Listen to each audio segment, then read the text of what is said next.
সালামু আলাইকুম সম্মানিত ভিউয়ার্স, এখানে আপনারা দেখতে পাচ্ছেন যে x:y = 2:3, y:z = 5:7। তাহলে আমাদেরকে x:y:z নির্ণয় করতে হবে। এখন এখানে এই ওয়াইটা সমান, তাহলে আমরা কি করব, এখানে এই দুটাকে সমান বানাবো। তাহলে এইভাবে আমরা যদি লিখি যে x অনুপাত y = 2:3 আর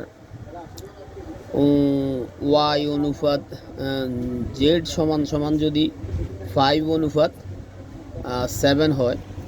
এখন x অনুপাত y অনুপাত z সমান আপনি কী করবেন, এখানে 5কে এই দুইটা অনুপাত দ্বিগুণ, 5 দিয়ে এই দুটো অনুপাতের এই দুইটা রাশিকে গুণ করবেন।